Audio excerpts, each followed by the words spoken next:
Hello, Shiver Seekers. Are you ready to follow us into the unknown? I'm Cynthia. And I'm Stephanie, and you have found the Dark Oak. Today we will cover the missing persons case of 3-year-old Casey Hathaway. After 3 days in the unforgiving wilderness, he was found miraculously unharmed. He said a bear saved him. Is it possible?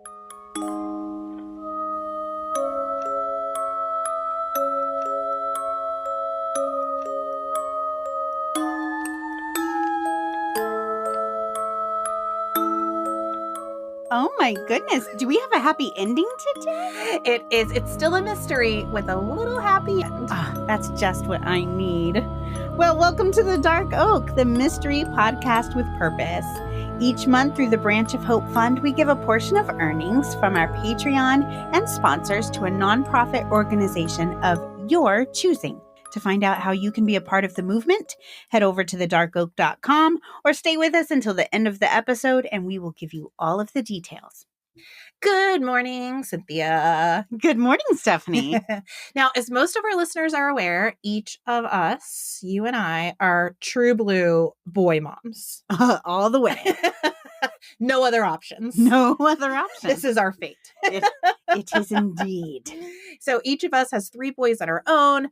And I know, at least in our house, we have a slew of little boy friends visiting all the time to play on the homestead, to get dirty, to get into the boy antics, all the fun things. And so it made sense that the story of little Casey Hathaway kind of drew me in a little bit.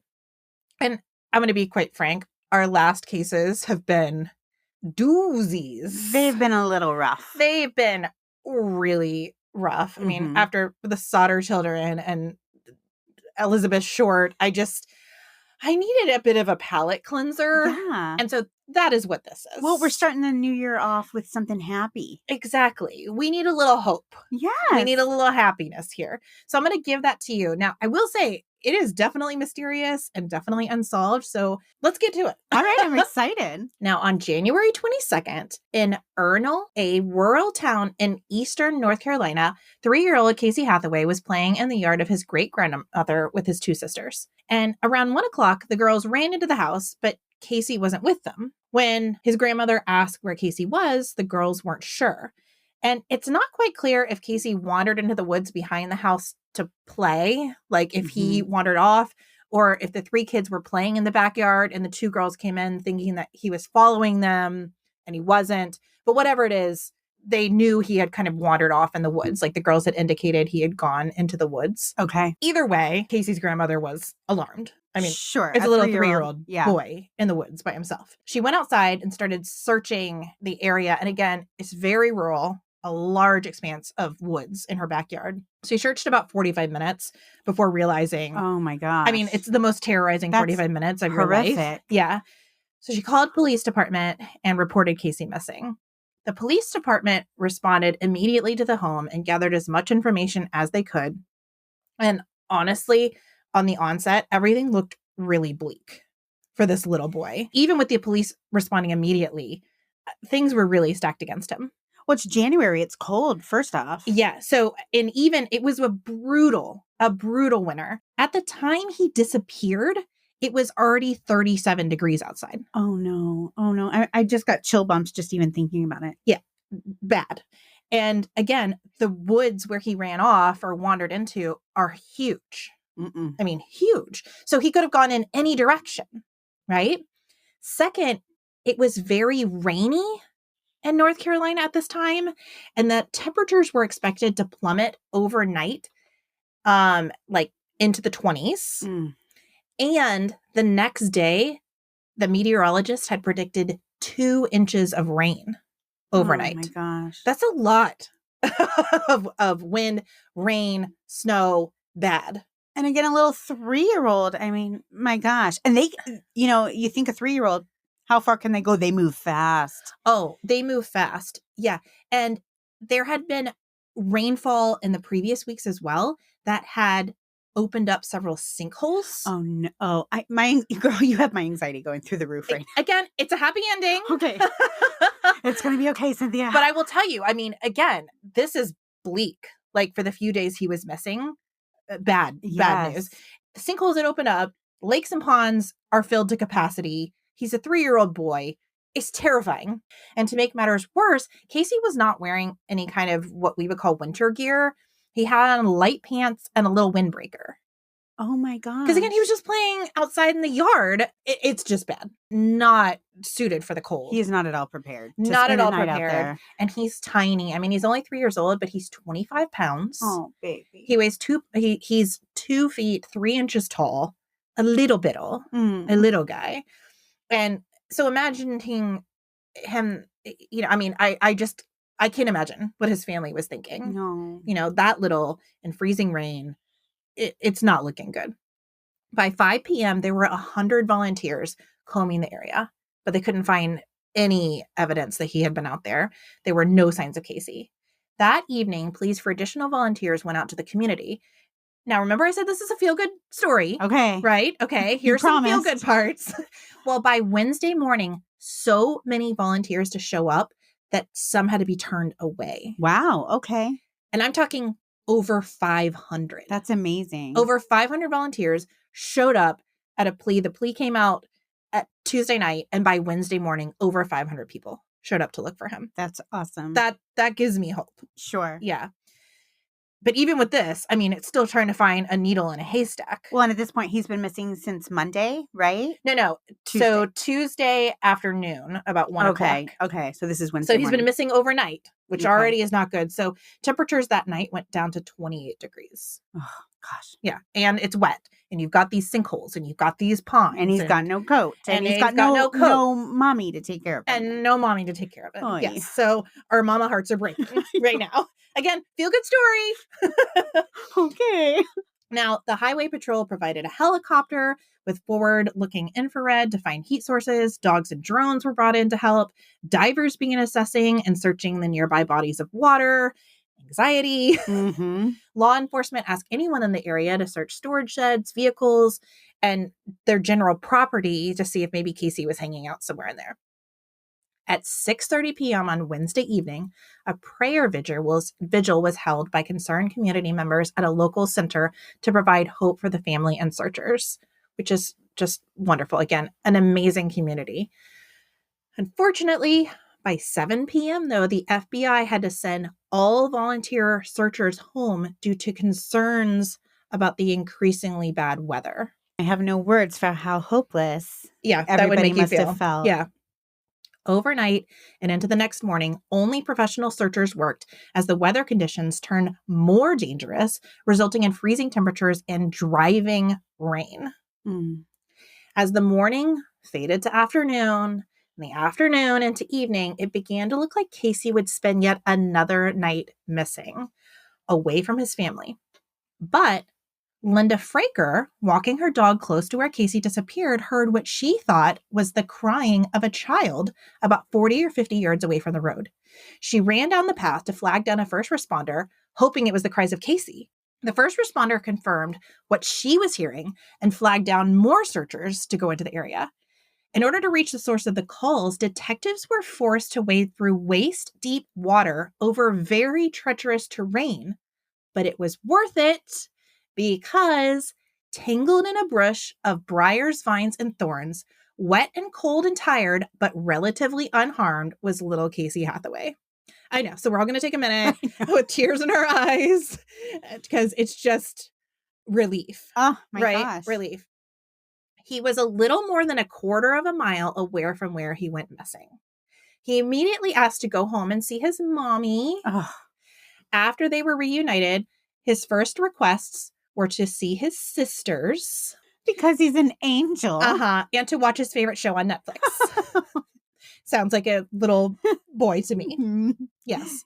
Now, you can imagine the jubilation that occurred after Casey was found, like off the charts excitement.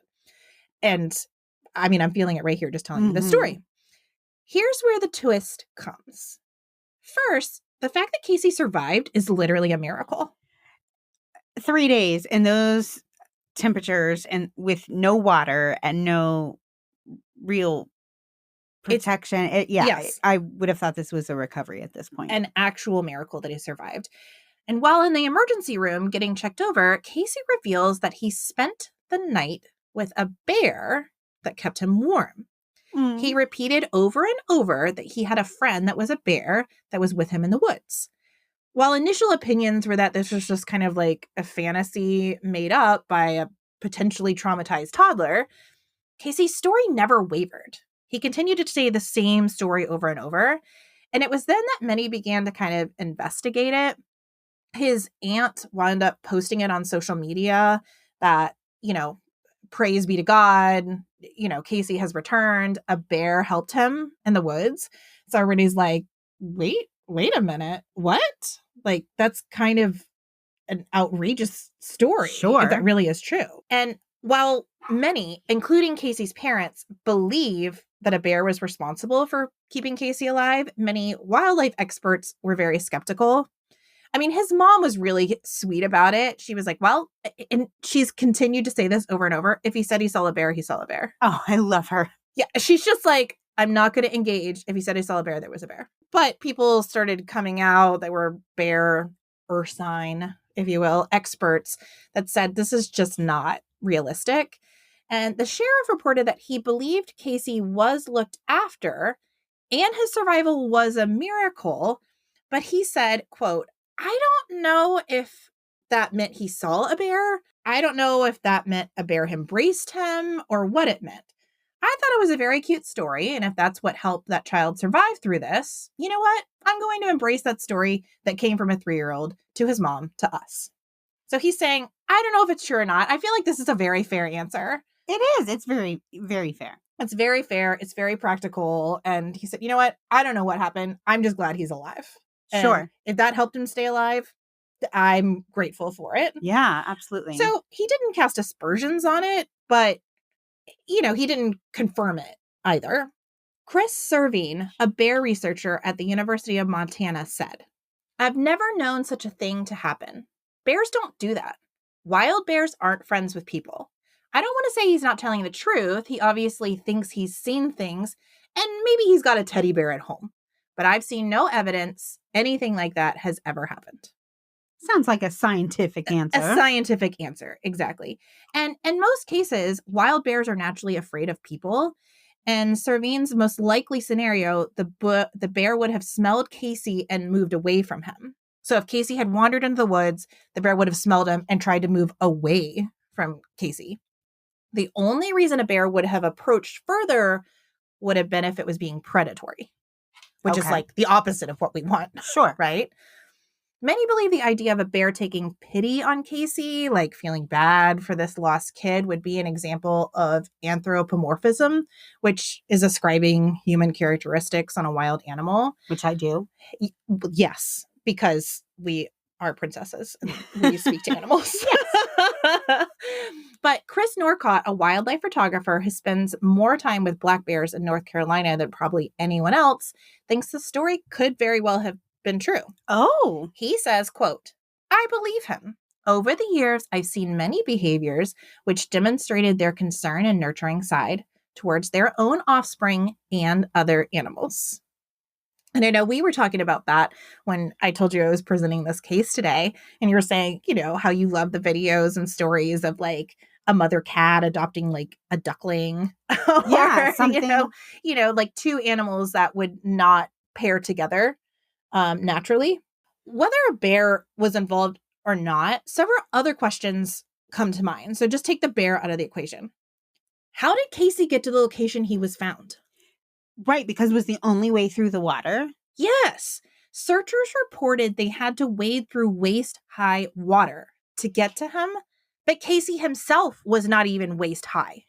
Like, he wasn't tall enough. So there's no way he's getting through that on his own. On his own? I mean, I guess if he swam through it, but he can't swim. He's 3. So weird. Weird, right? For sure.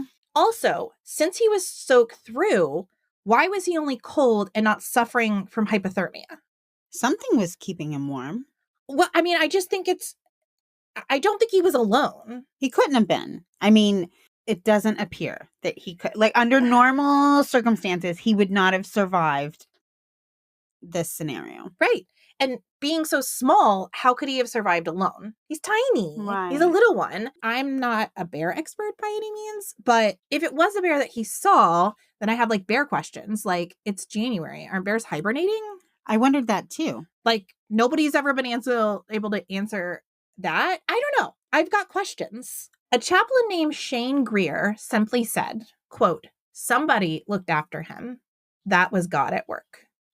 End quote. Some have viewed the story as so fantastical that there has been speculation that maybe Casey was abducted, held somewhere for 2 days, and then returned into the woods. But police have adamantly said there's no way this could have happened. Because people are like, okay, well, he stayed safe, he stayed alive. Maybe somebody plucked him up and then like put him back, like maybe abducted him, found out there was like this manhunt, and then returned him. Okay. But number one, Casey's never said anything about that. He's never said anything about another person or being somewhere else. And physically, everything lines up with him having been in the elements for 2 nights and 3 days. His core temperature was very low when they found him. It wasn't hypothermic, but it was low. He also had a bit of frostbite on his fingers. Not enough, to have to do amputations, but enough that clearly he was out overnight. Okay. And again, no other evidence anybody else was in the area. So they think that's unlikely. But again, was it a bear? Was it a large dog? I'm just literally grasping at straws. Was it someone dressed as a bear? I don't know. Some wild wood witch living out in the wilderness. It does make you wonder. Because everybody's kind of like, yeah, I don't think he survived out there alone. The question seems to be, was it a bear? But if it wasn't a bear, then what was it? Are there any animals that kind of could be mistaken for a bear that would have the natural... A dog is all I can think of, like an enormous dog. But wouldn't you know the difference between a bear and a dog? You would think at 3. Unless, there are some bears or some dogs that look like bears. But then how would he get across the water? Is a dog going to carry him across the water? I don't know. I'm stumped. Yeah, it's weird, right? Now, Casey has stuck to his story and has his reward for surviving, bear or not. The community has sent him dozens of teddy bears to congratulate him on his safe return home. Oh, which is really sweet. That's very cute. Yeah. Now, with such different opinions on this case, I decided to look back and see if there were other cases confirmed or speculated to involve a bear saving a child. And you may be surprised to hear that Casey's was not the only one of its kind. Oh. In June of 1888. Okay, so we're going back a couple days. We're going back a few days. The New York Times reported on a 2-year-old girl who went missing from her home in the Catskill Mountains. Search parties yielded no clues. The next day, a fisherman spotted the little girl standing in the middle of a brook that runs through a deep ravine between 2 mountains. She had wandered more than 2 miles from her home. A 2-year-old girl in the mountains. I know they can do that because I watch a lot of those like missing 411 documentaries, and they say you underestimate how fast a kid can move. Unbelievable. A 2-year-old. Yeah, they'll just go because they kind of freak out and realize like we don't know where, and they just run. They just go. Well, this to me now, and again, in the middle of this ravine with the brook, I don't know. It's wild to me. That's crazy.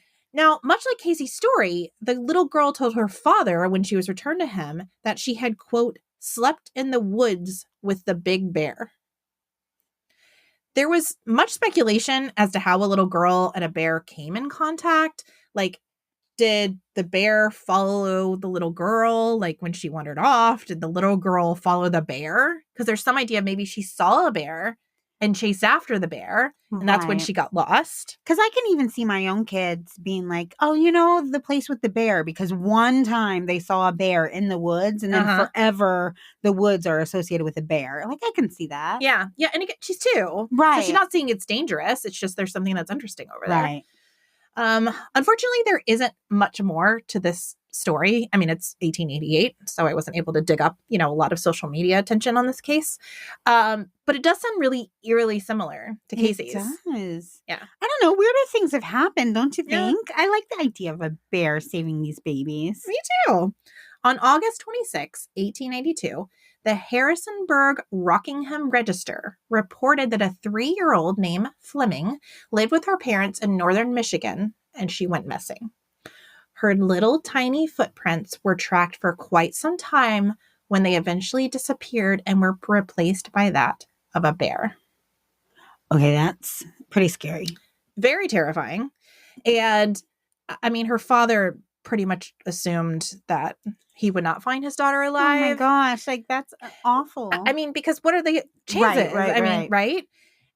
But he put together a search party of local townsfolk, and they began to look for the girl and the bear, but they found neither, and they had to call it off because of nightfall. But the next morning, the search began again. And as searchers were approaching a swampy area, they heard a large splash. And they moved closer to the source of the noise, and they saw the girl, unharmed, standing on a large log that like arched over the water. It was almost like this bridge, this like natural bridge that went over the water. She was just standing on it over the water. And she claimed that she had been in the company of a bear. And when the searchers were coming closer to her, the bear had jumped into the water, creating the splash that they heard. I just got chills. Yeah, this is like a movie. She went on to say the bear had protected her, caressed her gently, and cuddled her at night. The end of the article states that the bear had recently lost her cub and was most likely trying to adopt the girl as her own. Now, I think the last part was probably thrown in to try to make sense of this unbelievable story. Because, I mean, how do you confirm that? Sure. I mean, I'm sure nobody really knew, but what else do you say? Well, to me, that's kind of the one thing because, a child would probably normally be prey to these creatures. But in those scenarios, maybe that's like the explanation. Maybe they recently lost a cub and then these babies are so little. It's not like you or me where we present a threat or some, right. It's like this tiny little. And, different spots in like hormones and, things like that, spikes. Maybe it's just right time, right place. Right. Just like it's not the normal thing that happens. It's not typical, but just the right moment in time. Yeah. Now, in these scenarios, the only person reported to have seen the bear are the kids. That's interesting. Does that bother you? Like, does that stick out as strange? This last, when you were explaining, we heard the splash, and I was like, are they going to come see the baby in the arms of a bear? Mm-hmm. But nope. So I don't know if it bothers me as much as it just adds to the mystery. I mean, something's taking care of these kids. There's no doubt in my mind about that. Mm-hmm. Something is taking care of them. Something. So is it a bear that can feel the presence of humans approaching and knows to run away? I don't think that's unheard of. I mean, that seems very possible. Yeah. Could it be something else? Just interesting. It's something I noticed in common. Yes. All right. In another story, 3-year-old Alice Rachel Peck wandered away from her home in Burns Valley, Pennsylvania on August 25th, 1898, in search of her mother who went on an errand. Now, I'm actually going to read the short article just as it was written because it's cool the way 1800s articles are written. So this is what the Bucks County Gazette says. Quote, "The little girl traveled an old and unused back road, climbed over a high and very rough mountain, and there, worn out with hunger and without bonnet or shoes, for 3 days and nights had nothing to eat but a few huckleberries, while friends and neighbors were diligently searching for her or her remains. She was found on Sunday morning, August 28th, at 7:30 by William Bear, not spelled the same, Bair, but she was sound and well. She neither smiled nor cried as 200 voices rang out the glad tidings of great joy 5 miles from her home in the mountains. 5 miles. While her parents were in great agony at home, they were soon relieved when hearing the many voices and trumpets proclaiming that the lost had been found." Makes me like teary. Yeah, it's really beautiful. I know. On the same morning, the child was found in the same vicinity from 8 until 11:30. 13 rattlers, we're talking about snakes, 13 rattlers, 2 vipers, and 2 copperheads were killed. Ooh. So somehow she traveled 5 miles from her home, survived freezing nights, no food, no water, and managed to like avoid these venomous snakes. All returned happy, but some were very near worn out. The majority of those who participated in the child's hunt saved their canes as relics of the day. Oh, that's the end of the article. Isn't that sweet? That's very I was sweet. like, I'm just going to read this in its entirety. And beautifully written. And beautifully written. I mean, man, I want somebody to like voices and trumpets and glad tidings of great joy. Like, that's amazing. Here comes the weird part. At this point, it's just a kid lost. They found her, right? When Alice was asked by her father how she got over those big rocks, she told him, quote, "The big black man helped me." Okay. That's all she could tell him. Mm-hmm. The big black man helped me. Now, this is not interpreted to mean a man of dark skin. Okay. Nobody thought that's what she was saying. But possibly this was a black bear. Okay. And considering she came out unharmed, I find it unlikely it was a person like leading her away with sinister motives, because then she's just found somewhere. Right. You know what I mean? Right. I just don't think it was a person like abducting her. Right. But it was something. Sure. That helped her over a literal mountain. Wow. Yeah. So moving on from how creepy it would be to hear a toddler talk about a dark man helping her in the wilderness. Sure. I mean, I would be like, okay. I'll now introduce maybe a provocative explanation. If you were to be a believer or even open to the idea, don't some of these scenarios seem like a good fit for a Bigfoot? I was hoping you would say that, because I was thinking. Because, I mean, doesn't it? Like, when you really put it together, I know we've done an episode on Bigfoot, and I have presented some information that possibly they're out there, but I do feel like this, I mean, it's made for it. And I will tell you, for all of you who are like, Bigfoot, how silly. If you have not listened to that episode, you need to listen, because it is pretty compelling. Yeah, it's possible. It's possible. And yes, absolutely. When you were describing these, I was thinking, what about a Bigfoot? What about a Bigfoot? Exactly. And I didn't immediately go there when I was reading these, but seeing the way she described the big black man, and then, I don't know, even like the idea of a bear carrying a child, like how would it carry it, like in its mouth? You know what I'm saying? Like, wouldn't there be scratch marks? There would be claw marks, because, I mean, it's a bear. Even if it's trying to be gentle, something's still going to happen, right? Because how do bears carry their young? Do they carry them in their mouths? So Yeah. So there's no way. But a baby bear has like a scruff. Children don't have that. Right. So I guess it could carry it by the clothes, but even that, you would think its teeth would like scratch their backs when it tries to pick them up, right?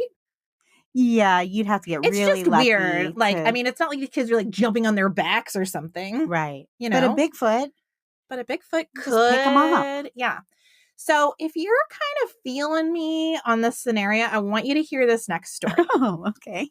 In 1955, a 2-year-old girl named Ida Mae Curtis was supposedly abducted, harbored, and comforted by a bear in Kootenai National Forest in Montana.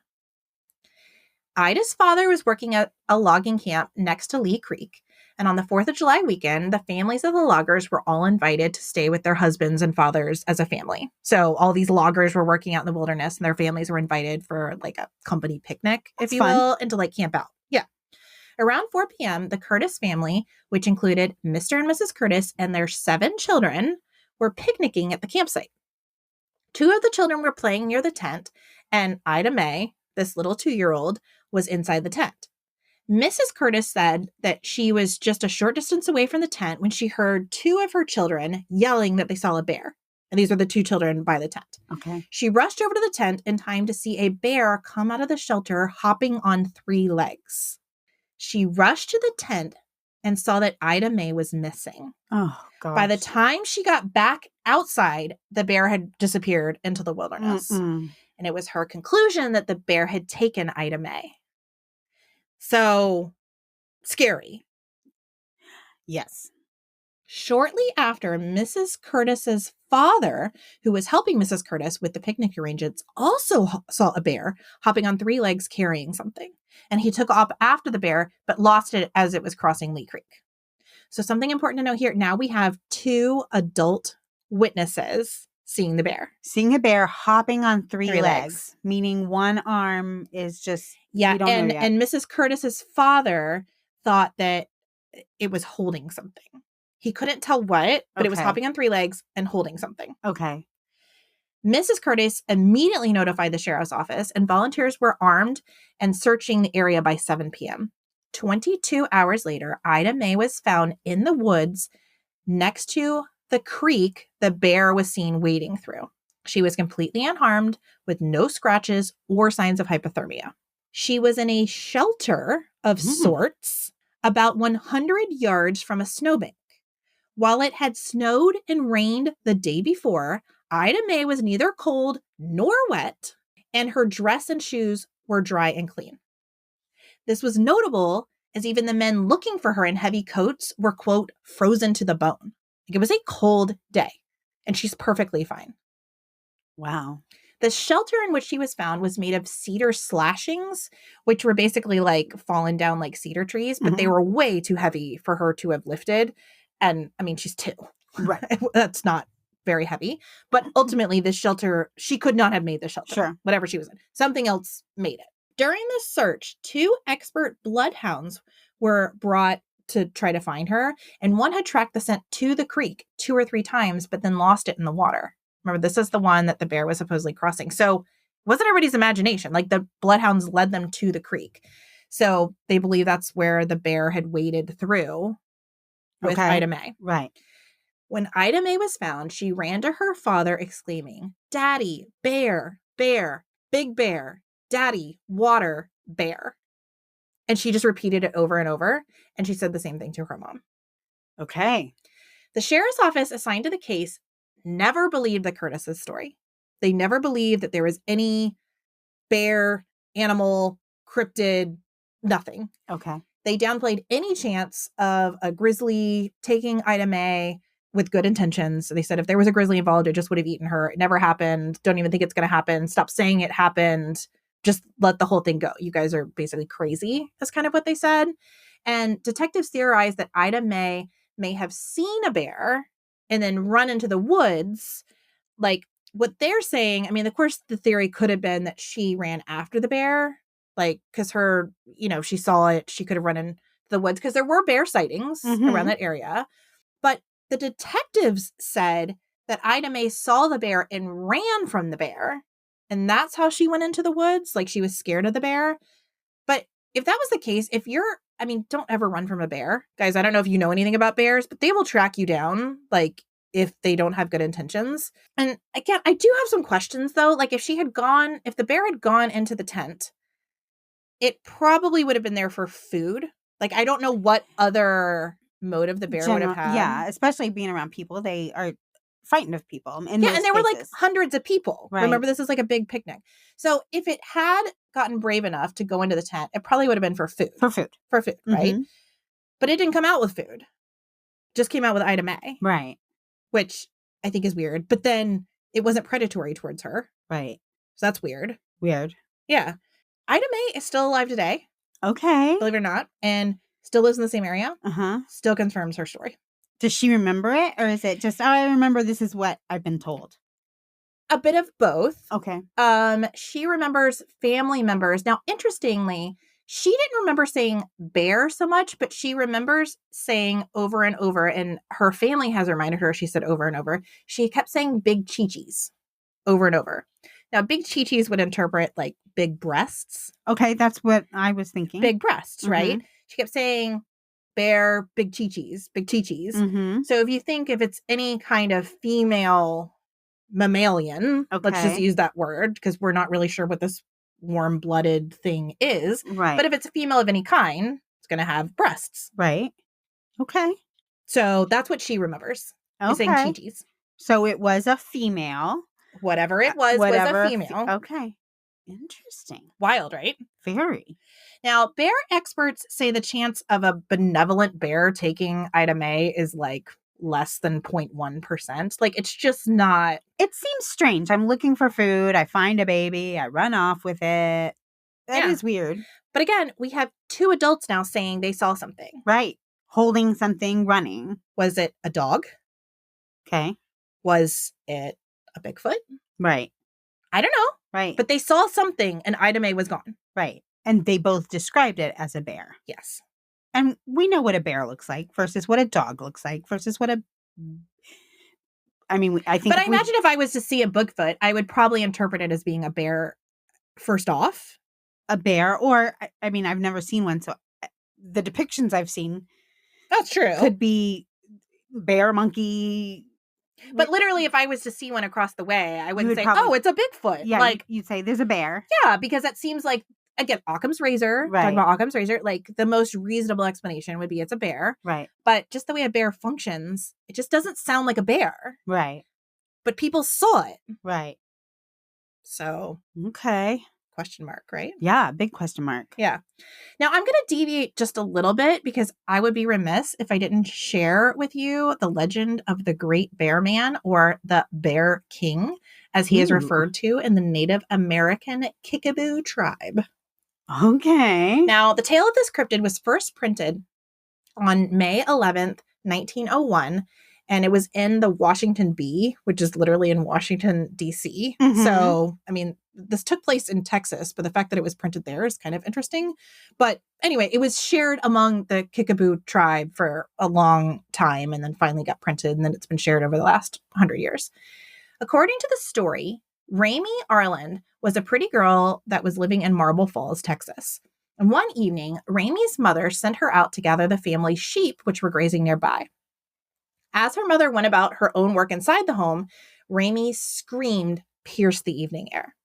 Fearing for her daughter's life, the woman raced out the door where she heard more screams, one of which was not her daughter's, but the, quote, scream of a panther, end quote. Yeah, I know. I did not like that description either. Thinking that Ramey interrupted a mountain lion attacking the sheep, right? Okay. Again, Occam's razor. The girl's mother dashed back into the house, grabbed a gun, and charged into the woods. She searched the area but found no sign of Ramey. Distraught, the woman returned home to gather others for a search party. Folks combed the woods through the night but didn't find Ramey. Not even a single trace of her. No blood, no clothing, no sign whatsoever. It was like she had just vanished. According to the story, as Ramey was tending the sheep and making her way along the trail, a, quote, large black bear suddenly appeared in front of her. The bear, wanting nothing to do with the girl, sprinted away. Then, a curious-looking animal running on 4 feet sprang out of the bushes and onto the trail. It was not a bear. Ramey thought it looked somewhat human. The creature grabbed the girl, glared into her eyes, and let out a horrid sound. Ramey thought surely the creature would tear her to pieces, but instead it tossed Ramey over its shoulder and raced towards the nearby mountains. The creature lugged Ramey for miles until it reached its lair, a wretched-smelling cave tucked away where no human could find it. Ramey believed this was the end of her. When the Bear King tossed her to the ground and left her lying there, she saw her chance and dashed for the cave's entrance, but the creature grabbed her and hit her about the head. The girl kind of said, well, this is my end. But as she waited, she noticed the Bear King started getting tired. He slumped on the cave floor and fell asleep. She remained patient and waited for at least an hour, then fled the cave. The day after her disappearance, a hunter came upon a young disheveled girl who was aimlessly walking. It was Ramey. The hunter helped her home where her relieved mother was waiting. Ramey quickly recovered from her ordeal and told everyone about her encounter with the Bear King. A group of hunters headed out towards the mountain bent on killing the beast. They found the Bear King and confronted it. The creature stood up to the hunters, snapping and grinding its teeth while beating its chest. It roared at the men and let out a scream like a panther's. The men took aim but hesitated because it looked so human. But the Bear King, full of rage, charged the men. Their gunfire brought it down. So, that's the story. Now, was this really some half man, half bear creature? or maybe a Bigfoot? Bigfoot. You know what I mean? Like, it's like, Yes. it kind of has legs into other areas. There are some cryptozoologists that have examined the story because there's always some truth to these stories. Sure. And I think maybe it could have been a Bigfoot. I don't see why that's any harder to believe than any of the other possibilities. Yeah. I will say for every instance I read about a bear being helpful to a child, there were 15 more about a child being eaten by a bear. Sure. I mean, the past 200 years were a lot of kids getting eaten by bears. And a random fact, they almost all occurred while families were berry picking. So a whole family would be picking berries and a bear would swoop in and basically just carry off a child, which is awful. That's really awful. And I'll be honest, I didn't know that happened. A lot. I really didn't. I thought like you almost had to like provoke it. Like I knew bears can be dangerous. Like we have black bears and stuff like that. Almost all the kids were like under the age of 5. So they're very, which, makes it worse. It's awful. I mean, story after story after story after story of like bears carrying off children, eating them, people recovering their children's remains. It's awful. Ooh, okay. So I guess I have to say, like, I found these, I mean, I don't want to say, I mean, I'm like cherry picking these stories. I'm giving you the full, like, but they are unusual. But I say this because I don't want to like romanticize stories about relationships between bears and humans. Like, don't tell your kids like they can just walk up to wild bears. No. Like, that's not, the chances are it's not going to go well. Right. For these particular kids, for whatever reason, it has. And I'm so grateful for that. Sure. But it does make it even, it stands out even more. Like, because why it is so unusual. Because it is so unusual. Exactly. And so are these particular bears able to act consciously? Or maybe they weren't bears at all? So what do you think they were? I really have no idea. I mean, I hate to just be like, well, they were a Bigfoot because that sounds so unreasonable. And maybe they were bears, but it just seems very not in their nature. I don't know. Maybe I go with what the chaplain said. Like, God can use any creature to protect any child. And maybe this is what was used. I don't know.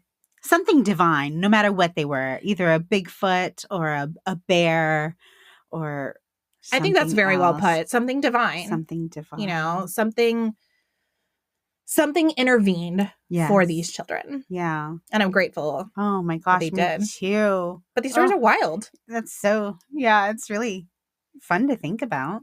Yeah. I mean, something that amazing happening and to think about like Ida Mae still alive now. Can you imagine like that's your legacy? I know. But you basically got carried away. So basically you're abducted and cared for by a bear. By a bear. Yeah, that's wild. Yeah. Cool. Very cool. Very cool. Now, this episode represents one of our Branch of Hope Fund options for January of 2024.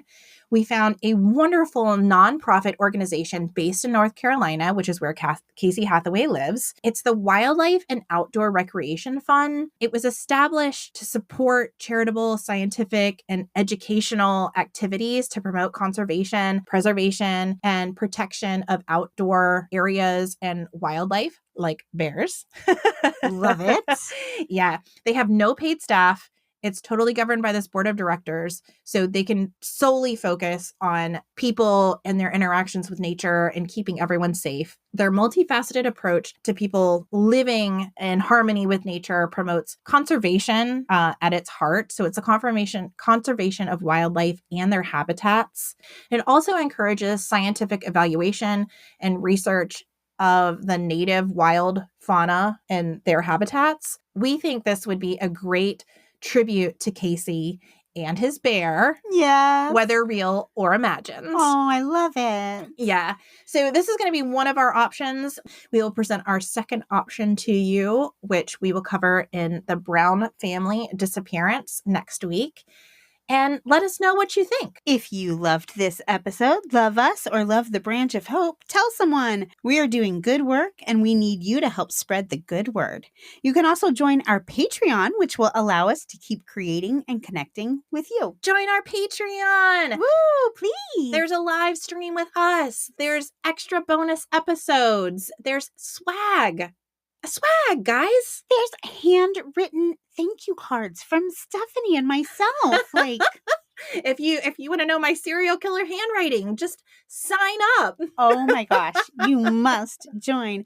Please send us an email at thedarkoakpodcast@gmail.com. We are open to your questions, comments, and anything else you want to share. For more ways to connect, hop over to thedarkoak.com. Be sure to follow us to our next episode where we cover the tragic and mysterious Crown family murders? Question mark? Thanks for listening, Shiver Seekers. You rock.